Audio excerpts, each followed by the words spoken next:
आरती गाऊं।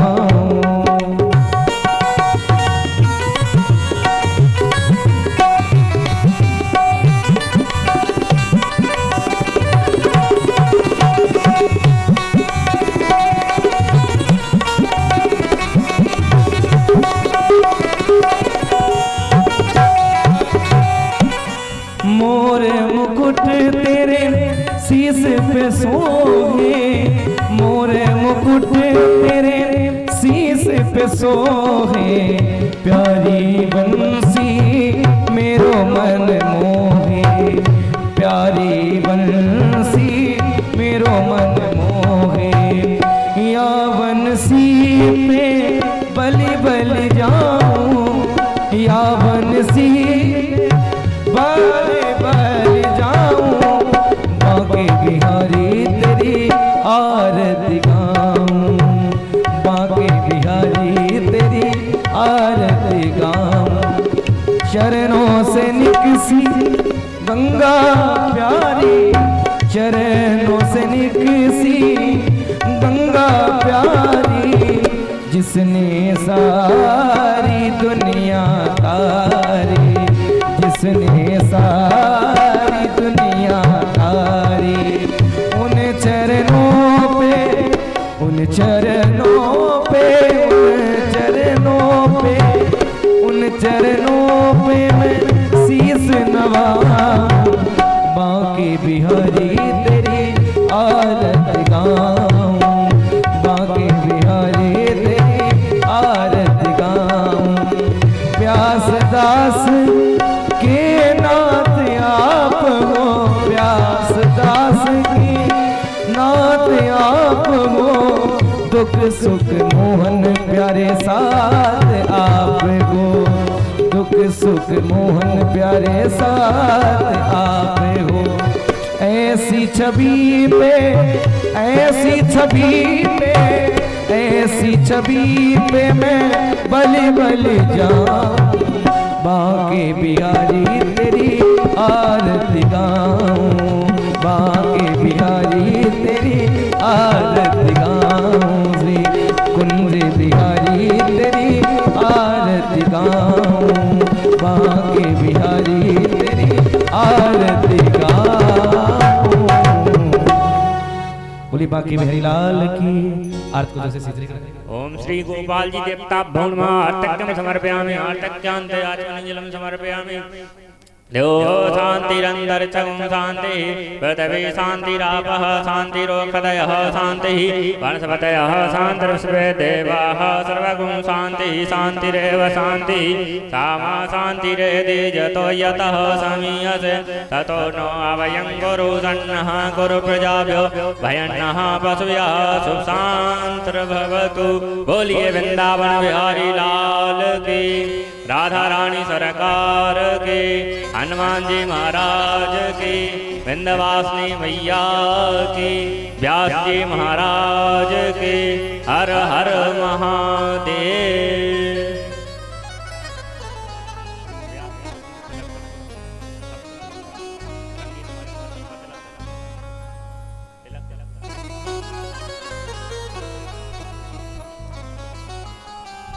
ओम गुरुर्ब्रह्मा गुरुर्विष्णु गुरुर्देव महेश्वरा गुरुर्साक्षात् परम ब्रह्म तस्मै श्री गुरवे नमः।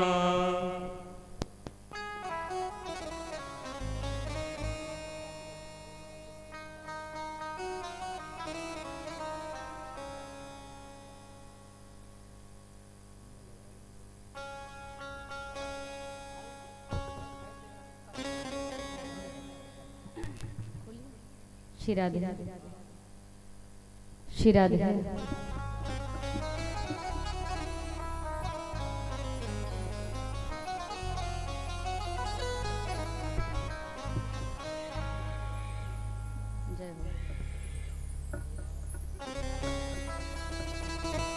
श्री राधे, श्री राधे,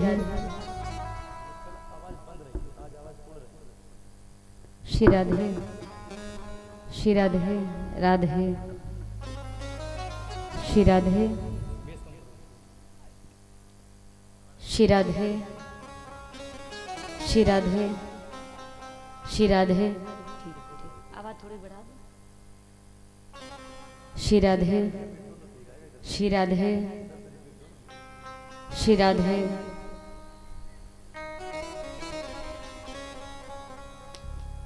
बोलिए कृष्ण भगवान की जय। श्री हनुमान जी महाराज की जय।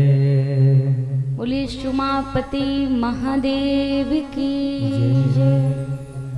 श्रीमद् भागवत महापुराण की जय। बोलिए स्थान देवता की जय। श्री गौ माता की जय। सनातन धर्म की जय।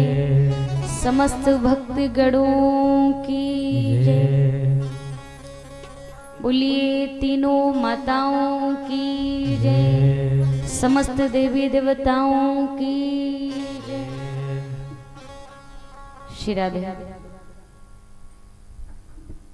बोलिए सरस्वती माता की जय।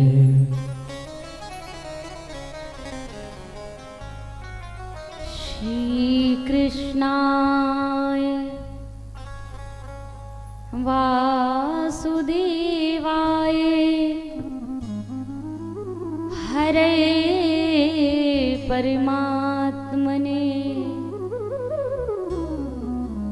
प्रणतः क्लेशनाशाय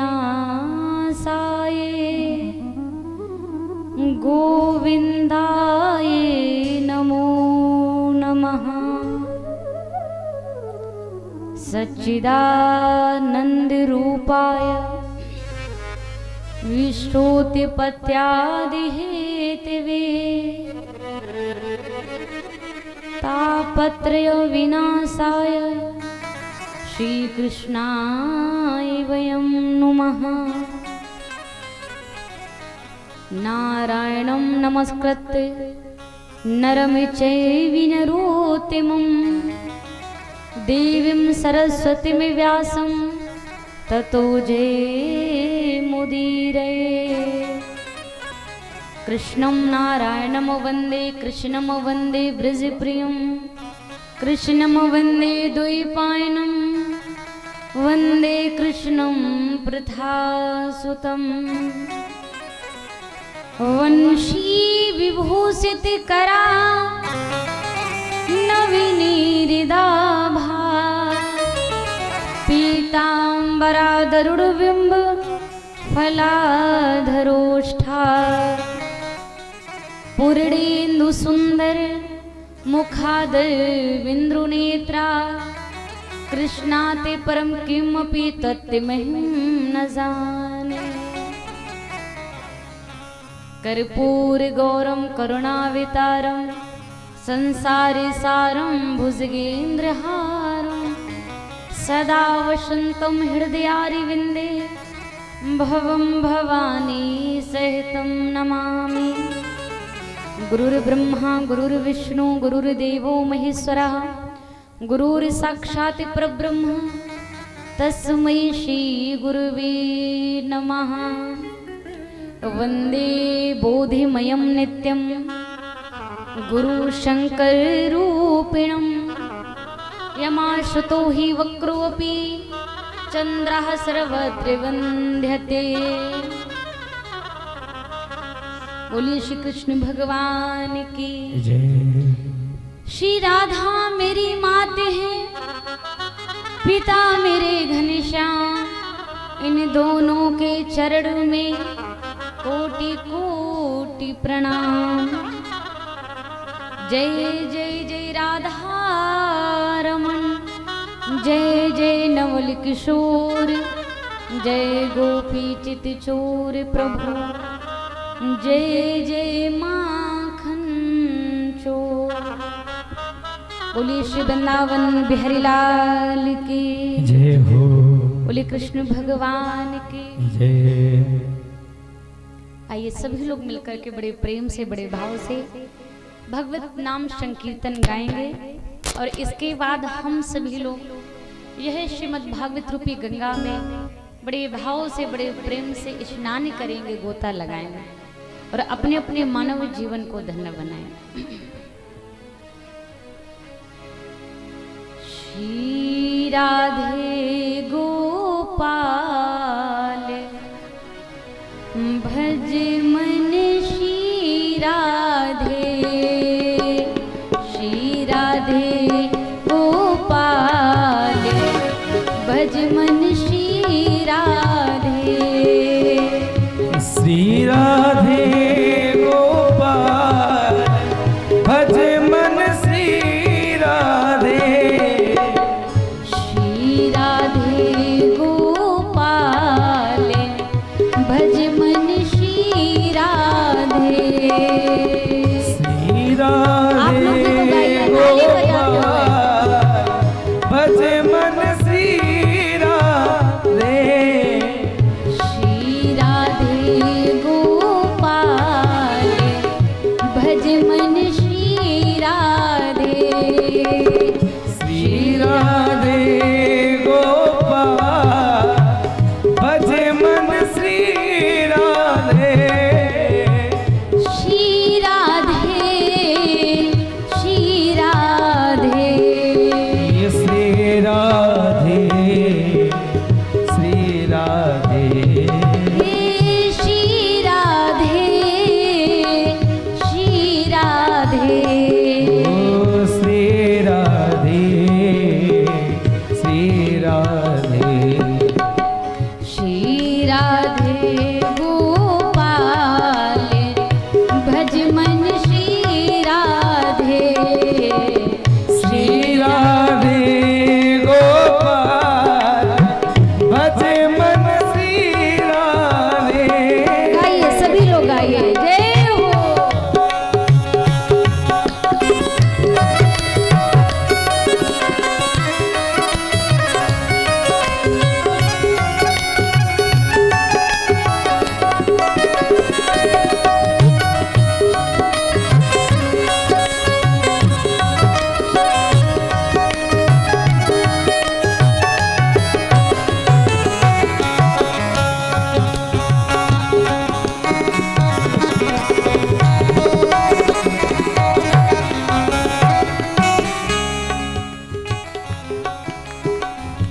वृंदावन में राधे राधे, वृंदावन में राधे राधे, बरसाने में राधे राधे, बरसाने में राधे राधे, वृंदावन में राधे राधे, वृंदावन में राधे राधे, बरसाने में राधे राधे,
कुंज गलीने में राधे राधे, कुंज गलीने में राधे राधे, श्री राधे गोपाल भजे मन श्री राधे, श्री राधे गोपाल भजे मन श्री राधे, ओ श्री राधे गोपाल भजे मन श्री राधे, श्री राधे गोपाल भजे मन श्री राधे, श्री राधे, श्री राधे।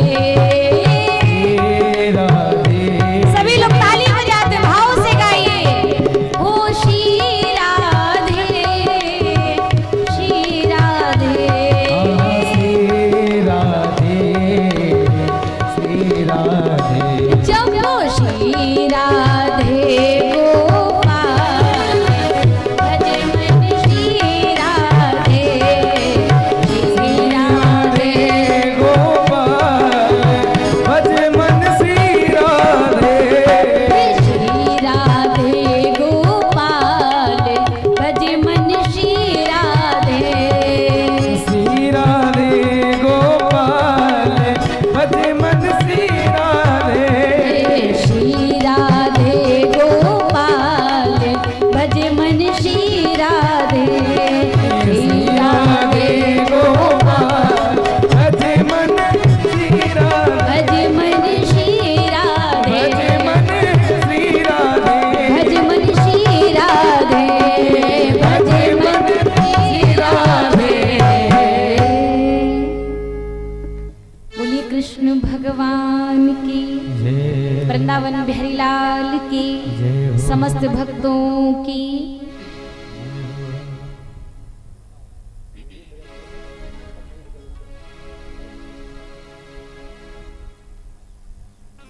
परम परात्पर परम अखिलेश्वर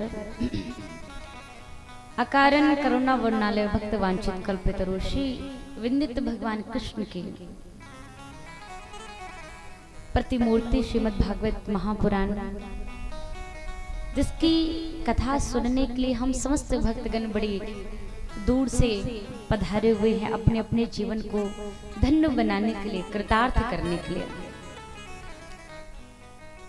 आइए अपने अपने मन को भगवान के श्री चरणार बिंदुओं में लगाएं, अपनी अपनी बुद्धि को, अपने अपने चित्त को प्रभु के श्री चरणों में लगाएं और वो बड़ी ही पावन, बड़ी ही दिव्यात्मक भगवान की कथा को सुन करके जीवन को कृतार्थ करें, सनाथ करें। मुख्य रूप से हमारे श्री यजमान परिवार, जिनके संकल्प से यह श्रीमद् भागवत महापुराण कथा को हम समस्त भक्तगण सुन पा रहे हैं, सुनने के अधिकारी हुए हैं। मुख्य रूप से हमारे यजमान परिवार, तत्पश्चात हमारे जो व्यास मंच पर उपस्थित श्री वेद पाठी ब्राह्मण, हमारे जो कथा में बैठे हुए वर्ण के रूप में महापुरुष और समस्त हमारे संगीतकार, जिनके मध्य में श्रीमद् भागवत कथा हम सभी लोग सुन रहे हैं और समस्त भक्तों के हृदय में एक ही परमात्मा के स्वरूप का दर्शन करते हुए वह हृदय में विराजमान प्रभु को मेरा बारंबार प्रणाम, इस देव स्थान को मेरा बारंबार प्रणाम। इस भागवत पंडाल में कोई शक्ति गुप्त रूप से निवास कर रही हो तो शक्ति को मेरा व्यास पीठ से बारंबार प्रणाम। आइए हम समस्त भक्तगण कथा को श्रवण करें। सिया राम मैं सब जग जाने, करहूं प्रणाम जोर जुग पाने।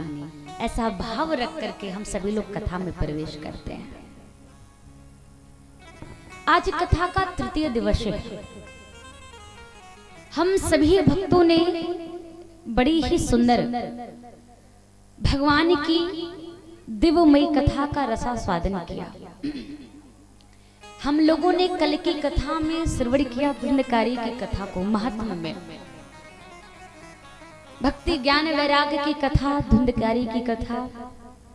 और धुंधकारी की कथा में हम लोगों ने क्या सुना कि धुंधकारी ने जब बुरे कर्म किए प्रेत बना, और वह प्रेत ने 7 दिन बड़े विधि विधान से कथा को श्रवण किया, बड़े सच्चे भाव से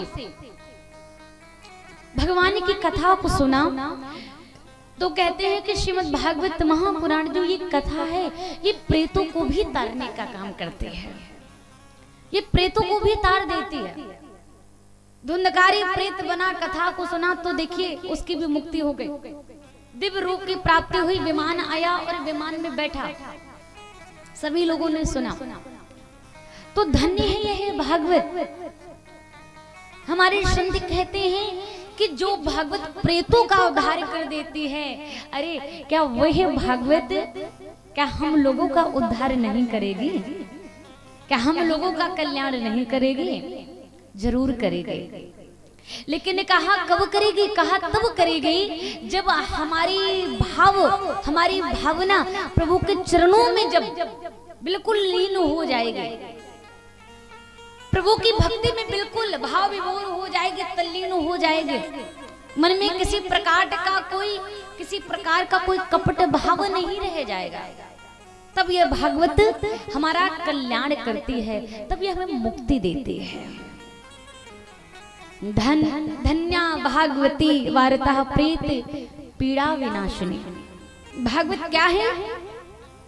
धन्या भागवती वार्ता प्रेत पीड़ा पिशाचिनी।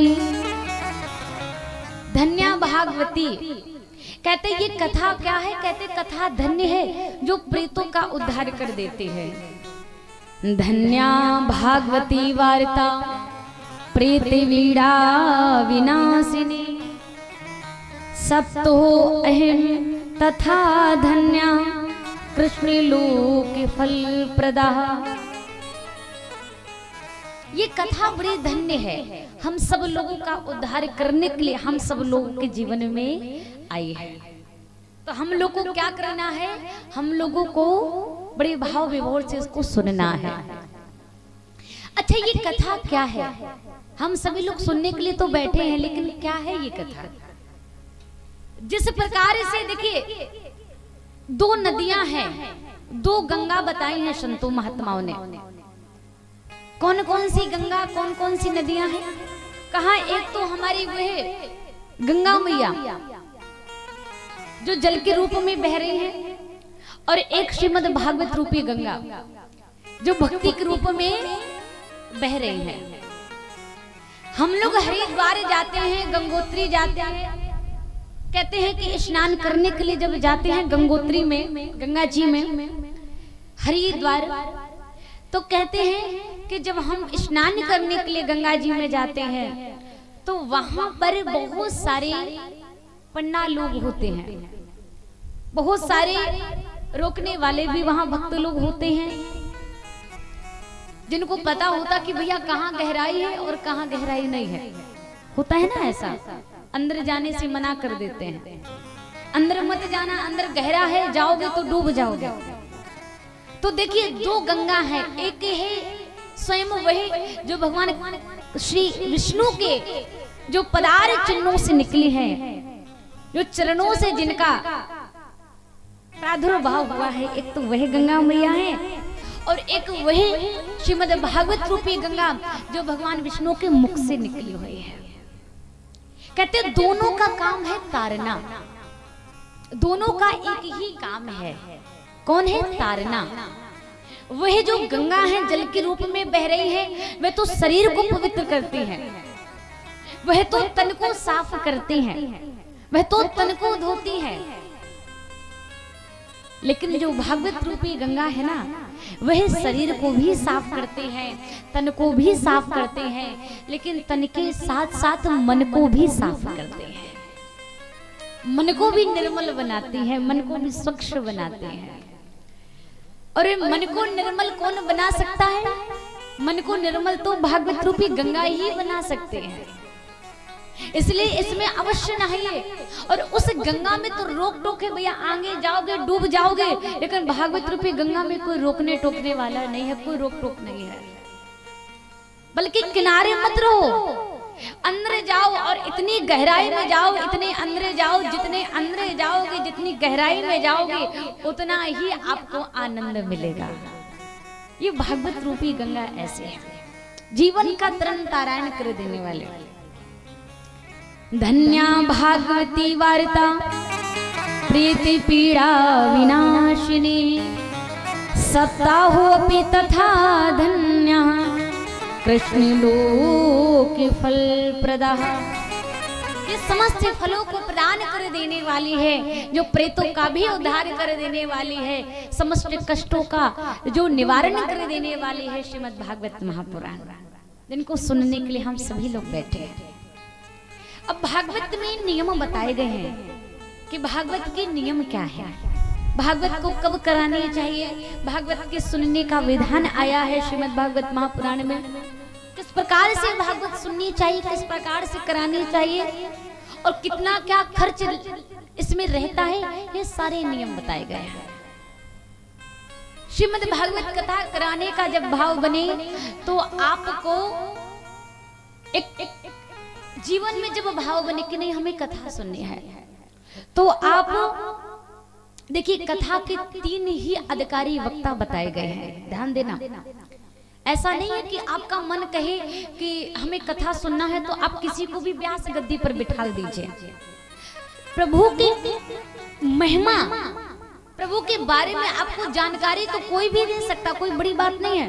प्रभु के गुणानुवाद की चर्चा कोई भी कर सकता है, प्रभु की महिमा का वर्णन कोई भी कर सकता है, लेकिन व्यास गद्दी में बैठने का अधिकारी कहते सिर्फ 3 लोगों को बताया गया है।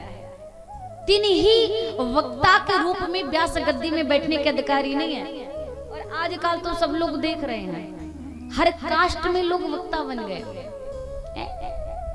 अब तो पाल साहब अपने अपने कास्ट के वक्ता को बुला रहे हैं, ठाकुर साहब अपने एक बात है, यहाँ तो ऐसा नहीं है, लेकिन आजकल जो हो रहा वही मैं बता रही हूँ। हर लोग अपने अपने कास्ट वाले वक्ता को बुलाने में लगे हैं और हर कोई वक्ता भी बन गया है। हाँ, सब वक्ता बन गए हैं, लेकिन शास्त्र में लिखा है, भागवत कहती है कि वक्ता बनने का अधिकारी कौन है? 3 है। विरक्तो वैष्णवो विप्रो। कौन है? कहते विरक्त हो। विरक्त माने कौन हो? साधु। साधु कोई भी हो, किसी भी जात का हो। कहते हैं कि साधुओं की कोई जाति नहीं होती है। साधु हो जो व्यास गद्दी में बैठने का अधिकारी है, साधु व्यास गद्दी पर बैठने का अधिकारी है। दूसरा कोई वैष्णव हो, वह व्यास गद्दी में बैठने का अधिकारी है, वह व्यास गद्दी में बैठ करके आपको कथा सुनाने का अधिकारी है। और कहते हैं विप्र। विप्र माने ब्राह्मण। ब्राह्मण कथा सुनाने का अधिकारी है। या तो साधु हो, या तो फिर विरक्त हो, वैष्णव हो, और या तो फिर ब्राह्मण हो। 3 ही व्यक्ति, 3 लोग ही आपको कथा सुनाने के अधिकारी हो सकते हैं। इन लोगों के अलावा अगर कोई किसी से कथा सुनता है तो जो सुनाता है उसको तो पाप लगता ही लगता है, वो तो पाप भोग ही रहा है। लेकिन आप लोग अज्ञान है, आप लोग सुने तो आप उससे दुगना पाप भोग रहे हैं, क्योंकि आपने उसको बुलाया है। ये उसका दोष नहीं है, आप उसको बुला रहे हैं। अरे शास्त्र का अधिकारी कौन है? कौन है? ये भागवत कहती, शास्त्र कहती है ब्राह्मण है। और जो जिसका अधिकारी है वो काम उसी को सूझता है। माँ के कहने को तो आप किसी को बुला लीजिए, कोई कुछ भी कहने लग जाए, ये तो अपने मन की बातें हैं। भागवत कहती है कि ऐसा वक्ता बुलाएं जो विरक्त हो, यानी साधु, जो वैष्णव हो, जो ब्राह्मण हो। विरक्तो वैष्णवो विप्रो वेदिशासि शुद्धि कृता। और कैसा वक्ता हो? कहा कि ऐसा वक्ता हो जो शुद्ध हो। शुद्ध माने जो अपने विचारों से शुद्ध हो, अपने विचारों का जो शुद्ध हो, नियम पालन करने वाला, संध्या वंदन करने वाला, गायत्री मंत्र जाप करने वाला, श्री ठाकुर जी को पूजने वाला, मानने वाला, ऐसा वक्ता होना चाहिए, ऐसा ब्राह्मण होना चाहिए, वेद पाठी ब्राह्मण होना चाहिए। और कथा सुनाने के लिए आप उसको निमंत्रण दें, एक नारियल और दक्षिणा के सहित उससे आप कहें कि ब्राह्मण जी आप हमारे घर में पधारो, हमें कथा सुननी है। आप उससे आग्रह करें, ब्राह्मण देवता से आप आग्रह करें, अपने घर आए और कहते जिस स्थान पर श्रीमद् भागवत कथा प्रारंभ हो, वैसे तो नियम ये है कि उस पूरे स्थान को गाय के गोबर से लीपना चाहिए, और यदि बहुत बड़ा कोई स्थान है तो जहां जितने स्थान पर व्यास मंच लगाया जाए उतने स्थान को गोबर से, गाय के गोबर से अवश्य लीपना चाहिए। जितने जगह पर व्यास मंच लगे उतने स्थान को गोबर से लीपो, सुंदर सा मंच बनाइए। तत्पश्चात अपने सगे संबंधियों को सूचित करें, अपने पड़ोसियों को सूचित करिए, लोगों को बताएं कि भैया हम कथा करवा रहे, आप लोग सुनने के लिए पधारें। सबको निमंत्रण भेजें, सब कथा सुनने के अधिकारी सबको बुलाएं, और जब कथा कराएं भले आपकी किसी से लड़ाई क्यों ना हो, लेकिन जब आप कथा करवा रहे हो उस समय उससे भी जाकर के अपने शत्रुओं के पास भी जाकर उससे भी विनती करें कि भैया हम कथा करवा रहे हैं, आप भी हमारे घर में हमारे यहाँ पर आकर के कथा को सुनिए, आप भी कथा का आनंद लें। कोई कितना बड़ा दुश्मन क्यों ना हो, सबको बुलाइए। इसके बाद में कथा में कोई विघ्न बाधा ना आए, इसलिए 5 वर्णों का आप चयन करें, जो बीच बीच में जो मंत्र का जाप करते रहे। श्री कृष्ण गोविंद हरे मुरारे, हे नाथ नारायण वासुदेव, द्वादशाक्षर का मंत्र का जाप करते रहे। इसी कथा में कोई विघ्न बाधा नहीं आते हैं। बीच बीच में संकीर्तन भी होना बहुत जरूरी है, ये नियम बताए हैं भागवत के। बीच बीच में संकीर्तन का भी होना बड़ा आवश्यक है। सब जय जयकार करते रहे, और जो परीक्षित रूप में जो नियुक्त हो उनके नियम भागवत में ऐसे हैं कि अगर आपके शरीर में शक्ति है तो आप कोई संकल्प लेकर के, कोई व्रत धारण करके आप 7 दिन बिना भोजन के कथा सुने। अगर शरीर में सामर्थ्यवान है, शक्ति है, हाँ। और अगर शक्ति नहीं है तो कोई जरूरी नहीं, भागवत में ऐसा कोई नियम नहीं है, ध्यान से सुनो। भागवत में ऐसा कोई नियम नहीं कि आप बिना भोजन के ही कथा सुनो। अगर आपके शरीर में सामर्थ्य नहीं है तो आप एक समय फलाहार लेकर के रह सकते हैं, एक समय आप फलाहार लेकर रह सकते हैं। और वो भी अगर नहीं कर सकते हैं तो भागवत ये भी कहती है कि जिस प्रकार से कथा सुनने में आपको शांति मिले, सुख मिले, आप उसी स्थिति में कथा को सुने, ऐसा नियम है। अब दोनों समय भोजन कर सकते हैं, हाँ, लेकिन भोजन भी थोड़ा सा सीमित तो होना चाहिए। अब ऐसा भी नहीं कि कह दिया पंडित जी ने कि भोजन करके कथा सुनो, है तो इतना भोजन कर लिया कि 4 घंटे कथा सुनना है तो शाम तक पेट भर लिया, हाँ खूब भोजन कर लिया, और भोजन खूब भर लिया, पेट भर गया, तो महाराज जब कथा सुनने बैठे तो 3 घंटे में 50-100 आसन बदल लिए। परीक्षित जी आप लोगों के लिए है, पति और पत्नी, हाँ है तो इतना भी भोजन नहीं करना है कि 4 घंटे कथा चले तो 100 आसन बदलो। अब आपके बैठने की स्थिति ठीक नहीं है, ये भी बिल्कुल ठीक नहीं है। ये पांव के जब तक घुटने तब तक दुखते हैं जब तक मन कथा में नहीं लगता है, हाँ ध्यान रखना। और परीक्षित जी तो हमारे, हम देखते हैं कि परीक्षित हमारे बेचारे आलस में हो जाते हैं, हाँ नहीं होते, अरे वाह क्या बात है, तब तो ठीक है, हाँ अगर नहीं होते हैं, हाँ तो बहुत सुंदर बातें हैं। कहते हैं कि पद्म आसन लगा करके पांथी मार करके बैठिए कथा में, हाँ ऐसे, और ऐसे बराबर बैठोगे, मन को नियंत्रण करके बैठोगे, मन एक जगह लगा करके बैठोगे तो ना तो पांव दुखेंगे ना हाथ दुखेंगे। हमको बिठा लीजिए, मैं तो ये कहती हूँ कि आप हमें पूरे दिन ऐसे बिठाल के रखो, मैं ऐसे ही बैठे रहेंगे, ना तो हाथ दुखेंगे ना पाँव दुखेंगे, ऐसे ही बैठे रहेंगे, हाँ, क्योंकि हमारा काम ही बैठना। यहाँ से जब अब इतना तो चलना भी पड़ता है, यहाँ से जाते गाड़ी में बैठ जाते, गाड़ी से घर जाते तो कमरे में बैठ जाते, और फिर जब आते हैं तो फिर गाड़ी में बैठे गए, और गाड़ी से मंच में जब यहाँ आए तो मंच में बैठ गए। तो बैठना काम है। और जब तक हम बैठे तब तक आपको भी बिठा ले रहेंगे। आप भी तो बैठिए, हम बैठे आप भी बैठो, दोनों लोग बैठे। तो नियम ये है। और जब तक कथा चले 7 दिन आप चारपाई में नहीं सोएंगे। हाँ, चारपाई में बिल्कुल भी नहीं सोएंगे। नीचे आसन लगाइए, पृथ्वी पर आसन लगाइए और पृथ्वी पर शयन करिए। बड़ी शांति मिलती है और कहते हैं मन बड़ा शांत रहता है। हाँ, ऐसा नियम है।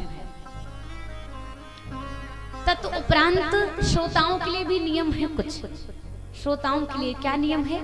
वक्ता से पहले पंडाल में आए और जब कथा हो जाए विधि विधान से, जब आरती हो जाए तो प्रसाद लेने के बाद तभी अपने अपने घर जाएं। अब ऐसा नहीं कि वक्ता कथा सुनाने के लिए आ गया तो बाद में बीच में आए और बीच में उठ के चले गए, महाराज हमें तो देरी हो रही, पता नहीं कितनी देर तक कथा चलेगी। तो ये नियम नहीं होने चाहिए। आराम से आइए और आकर के पंडाल में बैठिए और ऐसे बैठिए जब तक बैठो आपका मन जो हो वो कथा में रहे। आप सांसारिक बातों को बिल्कुल भी ना करें। जो ऐसा करता है 3 अपराध बताए गए हैं, ध्यान रखना। कथा सुनने में 3 अपराध कब कब लगते हैं? माताएं थोड़ा बातें बंद करें। 3 अपराध कब लगते हैं? भागवत पंडाल में आकर के यदि आप कथा सुनने के बहाने यदि बातें करते हैं व्यर्थ की, तो बहुत बड़ा अपराध लगता है। व्यर्थ की बातें पंडाल में बिल्कुल भी ना करें। और अगर कथा सुनते सुनते आपको अगर बार बार प्यास लगती है, आप बार बार कथा के बीच से उठते हैं तो भी अपराध दोष लगता है, शास्त्र कहते हैं। और अगर कथा पंडाल में बैठ करके आप गहरी नींद में सो गए, बहुत से भक्त तो सोने के लिए आते हैं। एक भक्त तो कह रहे थे पंडित जी कथा पंडाल में बैठ के नींद बड़ी अच्छी आती है। हाँ, जब तक कथा चलती है तब तक खूब अच्छी बड़ी आनंद की नींद लेते हैं, कोई मतलब नहीं किसी से। तो ये तो सबसे बड़ा दोष है, सबसे बड़ा अपराध है।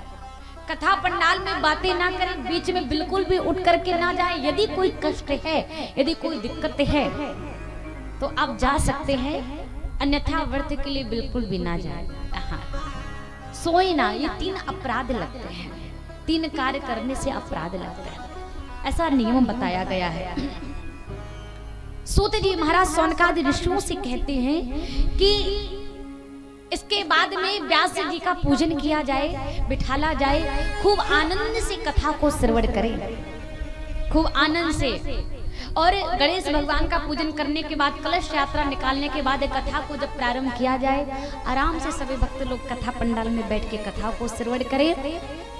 ऐसे नियम बताए गए। जिस समय भागवत की महिमा का निरूपण हो रहा था, ये सप्ताह यज्ञ का विधान बताया जा रहा था, तो कहते कि उसी समय प्रहलाद जी प्रकट हो गए। जब कहा कि भागवत पंडाल में नृत्य भी होना चाहिए, गायन भी होना चाहिए, वादन भी होना चाहिए, तो कहते कि उसी समय प्रहलाद जी प्रकट हो जाते हैं। और प्रहलाद जी प्रकट होकर के मलिरा को बजाना प्रारंभ कर देते हैं। प्रहलाद जी प्रकट हो गए, इंद्र प्रकट हो जाते हैं। और अर्जुन जो बहुत बड़े भारी संगीताचार्य हैं, कहते हैं कि सुंदर से उन्होंने उसी राग रागनी में आलाप विलाप करना प्रारंभ कर दिया, गान करना प्रारंभ कर दिया। गायन हो रहा है, वादन हो रहा है। तो कहते जहां पर गायन वादन हो वहां पर महाराज नृत्य भी होना चाहिए। तो भक्ति माता दोनों पुत्रों को लेकर के प्रकट हो गई। बोलिए भक्ति महारानी की। भक्ति महारानी प्रकट हो जाते हैं और उसी समय आज वादन भी हो रहा है, गायन भी हो रहा है और नृत्य भी होना प्रारंभ हो गया है। बोलिए बांके बिहारी लाल की जय हो। आइए सभी लोग एक बार भाव से गाते हैं। गोविंद मेरो है, गोपाल मेरो है, गोविंद मेरो है, गोपाल मेरो है।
गोविंद भगवान की जय।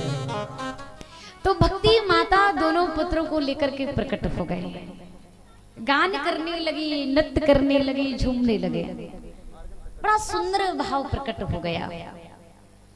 अब यहाँ पर सभी लोग गा रहे हैं, हरिद्वार गंगा के सुंदर से पावन तट पर प्रभु की महिमा का बड़ा सुंदर वर्णन, महिमा का बड़ा सुंदर गान हो रहा है।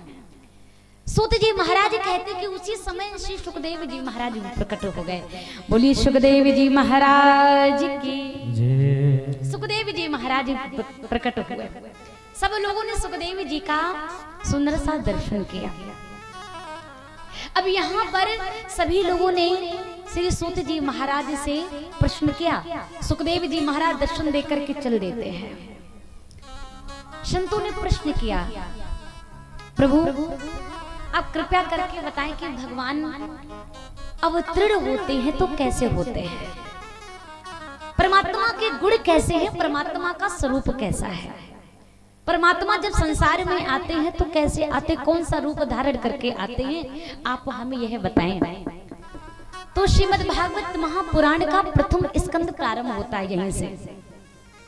सूत जी महाराज ने कहा कि ये तो बड़े सुंदर सुंदर प्रश्न किए हैं, ये तो बड़े सुंदर प्रश्न किए। भगवान अवतीर्ण कैसे होते हैं? भगवान का जन्म कभी नहीं होता क्योंकि भगवान अजन्मा है। परमात्मा जन्म नहीं लेता है, जन्म लेकर नहीं आता है। तो कहा कैसे आता है?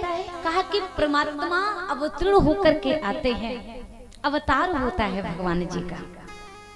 जब भक्त भगवान जी को पुकारता है, बुलाता है, तो भगवान जी आते हैं और स्तुति की है। यहाँ पर सूत जी महाराज वर्णन करते हैं तो उसके पहले अपने इष्ट भगवान के चरणों का मंगलाचरण करते हैं, स्तुति की है। ये श्रीमद् भागवत महापुराण के प्रथम स्कंद का यही प्रथम श्लोक भगवान के मंगलाचरण से प्रारंभ होता है। जन्मादस्यतो अन्वयादितिरत चारित्र सौभिज्ञ स्वराट तीन ब्रह्म हृदयाया आदि कवे मुहुः अंतीयत सूर्यः तेजो वारी मृदाम यथा विनिमयो यत्र त्रिसर्गो मृषा धामना स्वेन सदा निरस्ति कुलकम् सत्यम परम धीमहि। भगवान के चरणों का मंगलाचरण किया है। किसने? सूत जी महाराज ने। जन्मादस्यतो अन्वयादितिरत चारित्र सौभिज्ञ स्वराट तीन ब्रह्म हृदय आदि कवये मुहुः अंतीयत सूर्या। कहते कि परमात्मा कैसा है? कहा कि परमात्मा अजन्मा है। परमात्मा अजन्मा है। अजन्मा कैसा है? कहा कि जो जिस भाव से बुलाता है भगवान उसी प्रकार से अपने भक्तों की रक्षा करने के लिए चला आता है, वह अजन्मा है। वैसे तो शास्त्रों में बहुत सारी बातें हैं, बहुत सारे शास्त्र अपने अपने हिसाब से वर्णन करते हैं कि भगवान कैसे आते, लेकिन भागवत में वर्णन है। कहते हैं कि हम समझे कि भगवान कैसे संसार में आते हैं। जन्म तो लेते नहीं है क्योंकि अजन्मा है। जैसे कि हम एक बात से स्पष्ट रूप से समझें कि भगवान इस संसार में कैसे आते हैं। देखिए, एक होता है जीव और एक है परमात्मा। जीव इस संसार में आया तो कैसे आया? कहा जीव संसार में आता है जन्म लेने के बाद, जन्म लेकर के संसार में आता है। जीव संसार में आता है जन्म लेने के बाद, जन्म लेकर के। और परमात्मा जब आते हैं तो परमात्मा कब आते हैं? कहते कि परमात्मा भक्तों के बुलाने पर अपने इच्छा के अनुसार आते हैं, अपनी इच्छा के अनुसार। जो अपनी इच्छा के अनुसार आता है वह परमात्मा, वह है जगदीश, वह है हरि। जैसे कि दो मित्र हैं और एक बार दोनों मित्र एक जंगल के रास्ते से होकर के चले जा रहे थे तो एक कुआं मिल गया और कुआं जब मिला तो एक मित्र ने देख नहीं पाया, एक मित्र का पांव फिसल गया। मित्र का पांव फिसला तो मित्र जाकर के कुएं में गिर गया। अब जैसे कुएं में गिरा तो जो दूसरा मित्र है उसने देखा कि मेरा मित्र तो कुएं में गिर गया। उसने कहा, मित्र तुम परेशान मत होना, मैं तुम्हें बचाने के लिए आ रहा हूं, मैं तुम्हें बचाने के लिए आता हूं, तुम बिल्कुल भी परेशान मत होना। तो ध्यान देना, दो मित्र हैं, दोनों चले जा रहे हैं, रास्ते में कुआं मिल गया। अब इसी बात से आपको समझना है कि परमात्मा संसार में कब आते हैं, कैसे आते हैं। एक का पांव फिसल गया तो जाकर के कुएं में गिर गया, पांव फिसल गया तो कुएं में गिरा। दूसरा मित्र कहता है कि भैया चिंता मत करना, मैं तुम्हें बचाने के लिए पूरी तैयारी करके नीचे उतरता हूं, क्योंकि तुम्हें बचाना है। तो जो दूसरा मित्र है उसने पूरी तैयारी कर ली, और पूरी तैयारी करने के बाद वह जाकर के अपने मित्र को बचाने के लिए कुएं में उतर गया, उतरा। तो देखिए गिरा कौन है कुएं में। अब यहाँ से आध्यात्मिक विषय से आप लोग सोचें समझें, गिरा कौन है कुएं में। ये बहुरूपी संसार है, बहुरूपी संसार। कहते हैं कि बड़ा गहरा है, बड़ा गहरा है, ये दिखाई नहीं देता है लेकिन बड़ा गहरा है। एक बार जो इस बहुरूपी संसार में, भवाटी रूपी संसार में जो आकर के गिर जाता है, जो इस संसार में आकर के गिर जाता है, वह जल्दी जल्दी निकल नहीं पाता है। तो इस संसार में गिरा कौन है, बहुरूपी संसार में गिरा कौन है। कहा जीव आकर के गिरा है, अपने कर्मों का फल भुगतने के लिए माता के गर्भ से आकर के जीव इस संसार में आकर के गिरा। और जब तक माता के गर्भ में था तब तक तो सारी ज्ञान शक्ति सब कुछ याद था, लेकिन जैसे इस संसार में आया तो कहते जो ज्ञान शक्ति थी वह सारी ज्ञान शक्ति उसी समय नष्ट हो गई, उसी समय नष्ट हो जाते हैं। जो भी ज्ञान शक्ति है वह उसी समय नष्ट हो गए। जिस प्रकार से जब आकाश से जब जल गिरता है ना पृथ्वी में, जब तक गिरता नहीं है तब तक तो बड़ा निर्मल रहता है, बड़ा पवित्र रहता है। भूमि परत भाडावर पानी, जिमे जीव ही माया लपेटानी। जिस प्रकार से आकाश से जब जल गिरता है पृथ्वी में, जब तक पृथ्वी में नहीं गिरता तब तक तो बड़ा निर्मल रहता है, लेकिन जैसे ही जल की बूंदें आकर के इस पृथ्वी में माटी के कड़ों से आकर के मिलती हैं, तुरंत मलिन हो जाते हैं। उसी प्रकार से जीव जब तक माता के गर्भ में रहता है तब तक तो सारी ज्ञान शक्ति होती है, सारा ज्ञान रहता है, लेकिन जैसे माता की गर्भाशय से बाहर आया तो कहते हैं जो ज्ञान शक्ति जो होती है वह तुरंत नष्ट हो जाते हैं। तो जीव आकर के संसार में गिरा, लेकिन अपने जब जीव गिरा और जीव को जब कष्ट हुआ तो जीव ने भगवान को याद किया, प्रभु मैं इस संसार में आकर के बुरी तरीके से फंस गया हूँ, मुझे निकालो, मुझे निकालो। और जब जीव भगवान से प्रार्थना करता है तो भगवान कहते हैं चिंता मत करो, मैं तुम्हें निकालने के लिए संसार से अवश्य आऊंगा। और परमात्मा आते हैं। तो देखिए जीव तो गिर गया, लेकिन परमात्मा अपनी पूरी तैयारी करके संसार में आते हैं। कहा कैसे, कहा जैसे भगवान, जैसे भक्त भगवान को पुकारता है, कहते उसी प्रकार से कोई ना कोई रूप धारण करके अपने भक्त को इस बहुरूपी संसार से निकालने के लिए चले आते हैं, जिन्हें कहते हैं परमात्मा। जिनका स्वरूप कैसा है, कहते हैं चार थे सौभिज्ञ स्वराट, कहते बड़े विराट हैं, जो बड़े स्वराट हैं, जिनकी अद्भुत छवि है, अद्भुत दर्शन है, विराट स्वरूप वाली है परमात्मा। तेने ब्रह्म हृदय आदि कवये, कहते हैं कि उनकी माया का कोई पार नहीं पा सकता है। वेद श्रुति गान करते करते करते करते मोहित हो जाते हैं। ब्रह्मा जी स्वयं कहते हैं जिनके गान का निरूपण करते करते मोहित हो जाते हैं, ऐसे वही परमात्मा सत्य स्वरूप भगवान कृष्ण है, वे कृष्ण है। जब बांसुरी को बजाते हैं ना, जब गोकुल में, जब वृंदावन में, तो उनकी बांसुरी की तान जब वही वृंदावन के कड़कड़ में जाते हैं, तो वृंदावन के पशु पक्षी जीव, जल में रहने वाले, थल में रहने वाले, नव अंबर में रहने वाले, यहाँ तक समस्त लताएं, समस्त वृक्ष, समस्त पत्तियां जो हैं, यहाँ तक कि ब्रह्मा भी जिस समय भगवान जी बालाओं के साथ में लीला करते हैं, और जब भगवान जी को भूख लगती है, प्रभु लीला करते हैं, तो कहते हैं कि उस समय भगवान जी ये भी नहीं देखते कि कौन से ग्वाले ने कितने समय से स्नान नहीं किया, कौन किस जाति का है, भगवान यह सब निहारते नहीं है।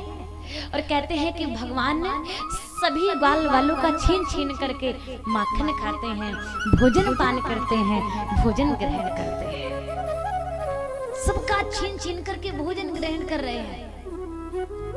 और ब्रह्मा जी देख रहे, तो ब्रह्मा जी परमात्मा की यही लीला से मोहित हो जाते हैं, जो सबको मोहित करने वाले हैं। मोहवंती यदि सूर्या, कहते जो सबको मोहित करने वाले हैं, वह कौन है? वह एक ही है, वह कृष्ण, वह कृष्ण है। जन्म कहीं और हुआ और पहुंच कहीं और गए, ऐसे कृष्ण हैं। तो ऐसे भगवान कृष्ण को हम सभी लोग प्रणाम करते हैं। बोलिए कृष्ण भगवान की जय। तो यहाँ पर सूत जी महाराज भगवान के चरणों का मंगलाचरण करते हैं, भगवान के चरणों का।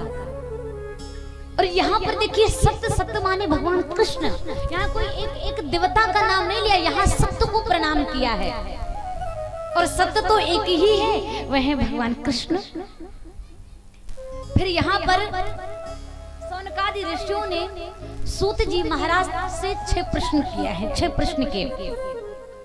पहला प्रश्न किया कि प्राणी मात्र का कल्याण कैसे होगा। सूत जी महाराज से सौनकादि ऋषियों ने 6 प्रश्न किए हैं। पहला प्रश्न किया कि प्राणी मात्र का कल्याण कैसे होगा, और दूसरा प्रश्न किया कि शास्त्र तो बहुत हैं, बहुत सारे शास्त्र हैं, लेकिन जो कम समय में जो शास्त्र समझ में आ जाए, तो कहते हैं कि शास्त्रों का ऐसा जो कम समय में शास्त्र समझ में आ जाए, शास्त्रों का सार क्या है। पहला प्रश्न किया है मनुष्य मात्र का कल्याण कैसे होगा। दूसरा प्रश्न किया है कि शास्त्रों का सार क्या है। तीसरा प्रश्न करते हैं कि भगवान इस संसार में कैसे आते हैं। चौथा प्रश्न करते हैं कि भगवान यदि अवतार लेते हैं तो फिर क्यों अवतार लेते हैं, क्यों अवतार लेते हैं। पांचवा प्रश्न किया कि भगवान के कितने अवतार हुए। और छठवां प्रश्न है कि जिस समय भगवान इस पृथ्वी को छोड़ करके परम धाम जाते हैं, तो धर्म किसके शरण में जाता है, धर्म किसके शरण को ग्रहण करता है। ये 6 प्रश्न किए हैं सूत जी महाराज ने। सूत जी महाराज से सौनकादि ऋषियों ने 6 प्रश्न किए। तो सूत जी महाराज 6 प्रश्नों का उत्तर देते हैं। मनुष्य मात्र का कल्याण कैसे होगा, शास्त्रों का सार क्या है, और परमात्मा इस संसार में आते हैं तो किसके बुलाने पर आते हैं।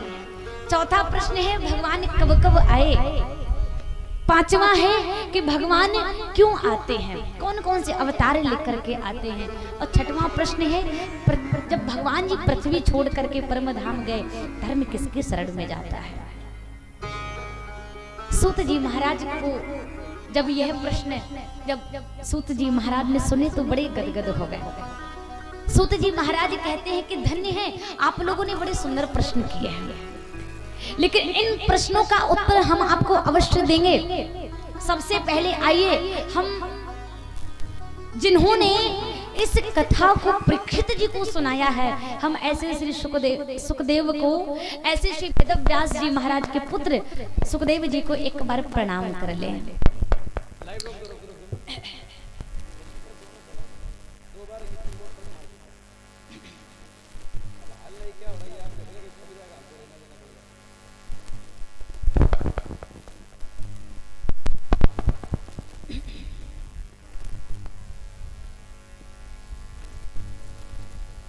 अच्छा, हवा भी कह रही है कि हम भी रुकने वाले नहीं है। हाँ,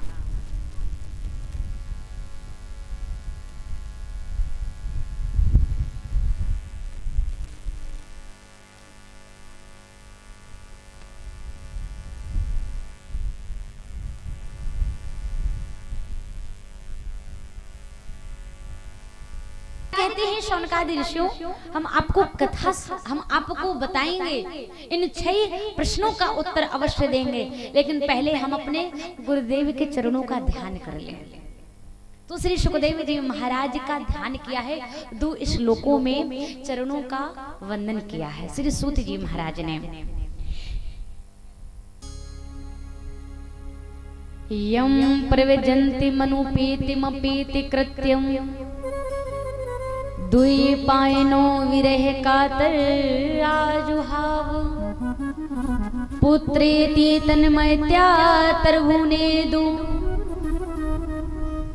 इस्तम सर्वभूत हृदय मुनिमानतो अस्मि।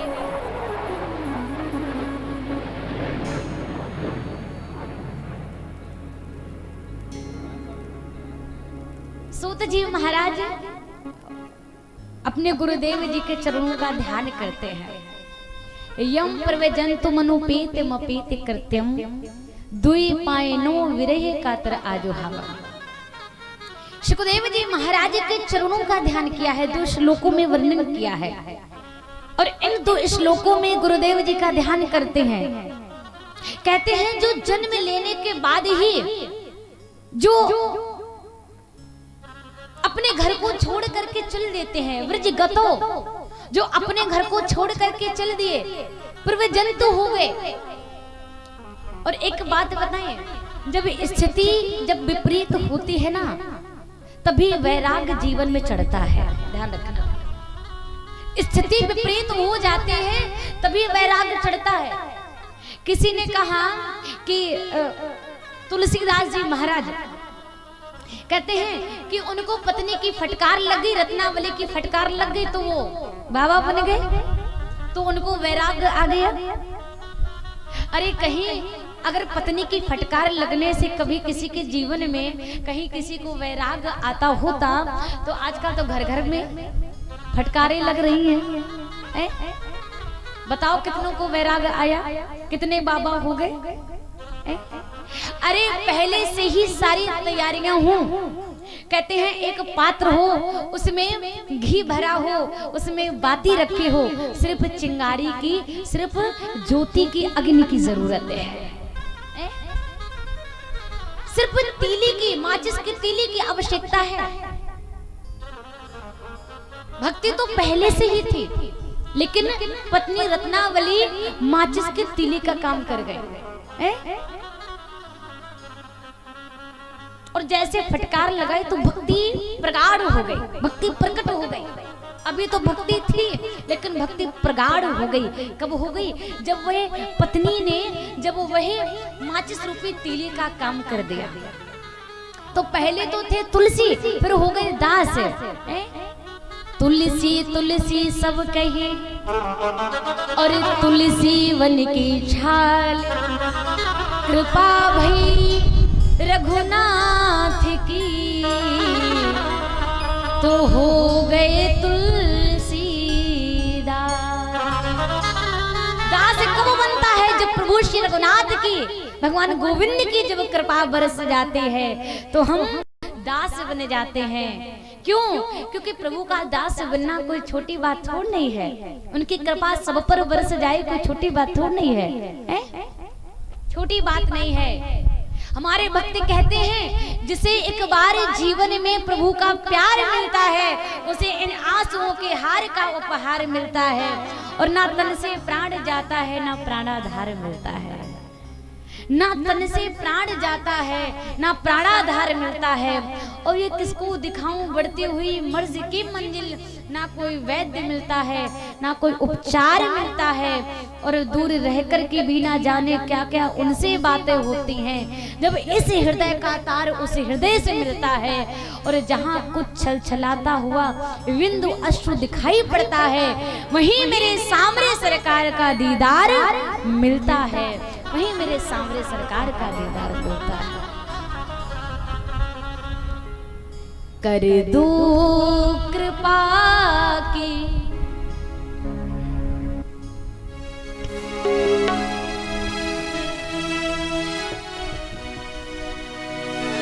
इसको बंधवा दीजिए, कोई है नहीं क्या?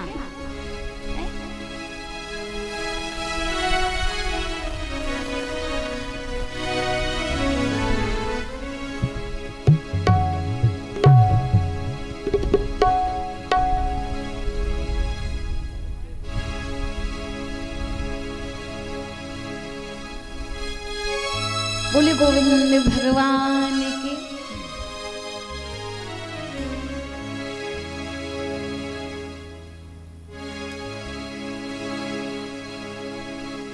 एक अर्ज मेरी सुन लो।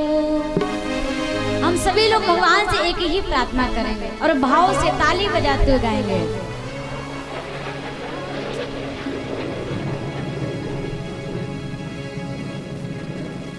एक अर्ज मेरी सुन लो, दिलदार है कन्हैया। एक अर्ज मेरी सुन लो, दिलदार एक कन्हैया। एक अर्ज मेरी सुन लो, दिलदार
सुन लो, दिलदार एक कन्हैया।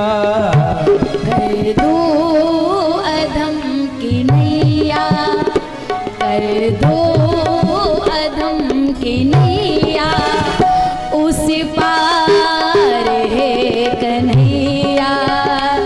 कर दो अधम की नैया, उस पार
जीवन का मेरे तुम पे है भार है कन्हैया, जीवन का मेरे तुम पे है भार रे कन्हैया। एक अर्ज मेरी सुन लो दिलदार है कन्हैया, एक अर्ज मेरी सुन लो दिलदार के कन्हैया। कर दो अधम की नैया, कर दो अधम की नैया, उस पार है कन्हैया, कर करो अदम की नैया उस पार रे कन्हैया। एक अर्ज मेरी सुन लो सुन लो दिलदार है कन्हैया। ओ आ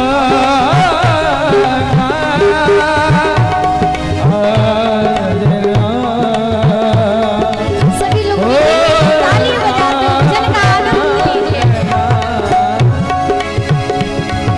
जहाँ में तू नजर आए, क्या बात है गला। जहाँ में तू नजर आए, इशारों में नजर आए, इशारों में नजर आए। फिदा में तुम कहाँ हो तुम, जहाँ में तुम कहाँ हो तुम, कन्हैया यूं नजर आए, नजर आए, नजर आए।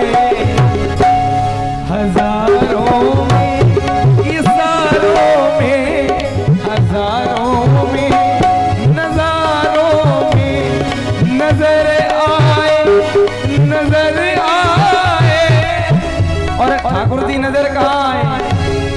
अरे संतों में, हाँ संतों में, संतों में, हाँ संतों में, मंदिर में, हाँ मंदिर में, हो मंदिर में, हाँ मंदिर में नजर आए, नजर आए, नजर आए, नजर आए, नजर आए, नजर आए।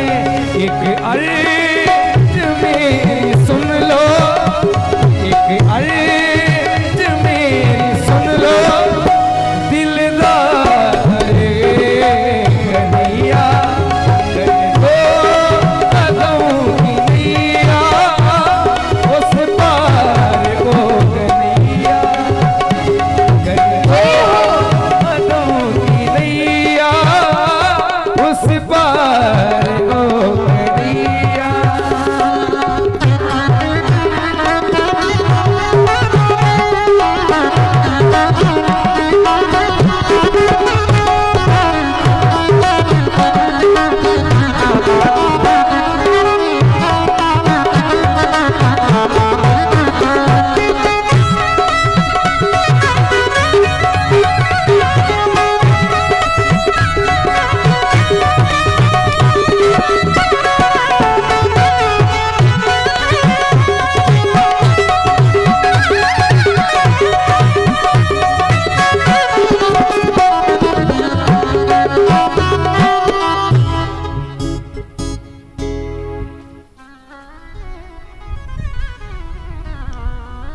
बोली गोविंद भगवान की।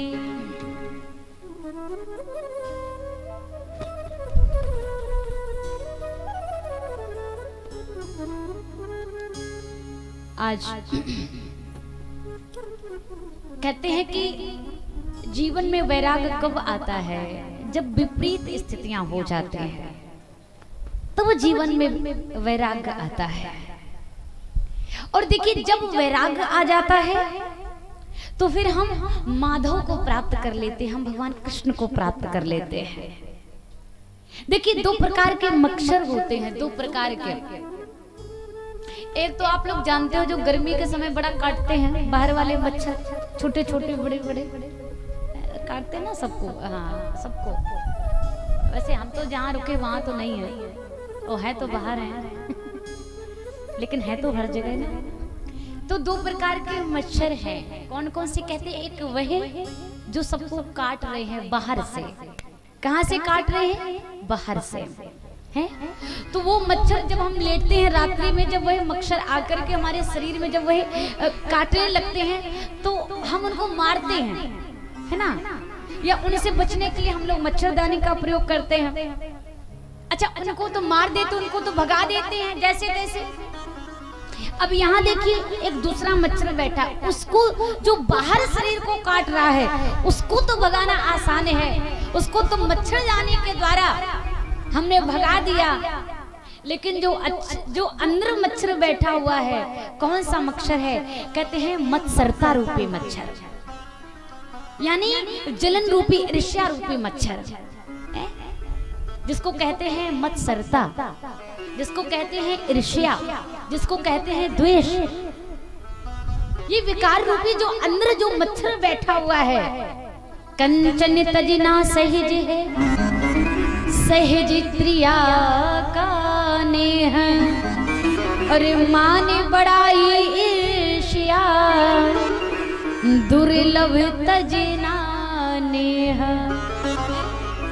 जो बाहर वाला मच्छर उसको तो हमने मच्छरदानी के द्वारा भगा दिया, लेकिन जो अंदर मच्छर बैठा हुआ है, मत्सरता रूपी मच्छर, ईर्ष्या रूपी मच्छर, कपट रूपी मच्छर, कंचन तजना सहज है, सहज प्रिया का नेह, और माने बड़ाई ईर्ष्या, दुर्लभ तजना नेह। क्या ये सारे पर्दे हटा दो भैया, ऊपर वाले ये सब खोल दो ना, इससे व्यस्तता ही बनी रहेगी। ये सारे पर्दे हटा दो। और कथा सुनाने में भी भाई कोई आनंद नहीं, क्योंकि ये सब हो रहा तो फिर आनंद नहीं आ रहा है। आइए ये खोल दीजिए, बिल्कुल खोल दो। कथा में आनंद तो तब आता जब भाव से सुनाओ और भाव से ही कथा सुनी जाए। क्यों कथा,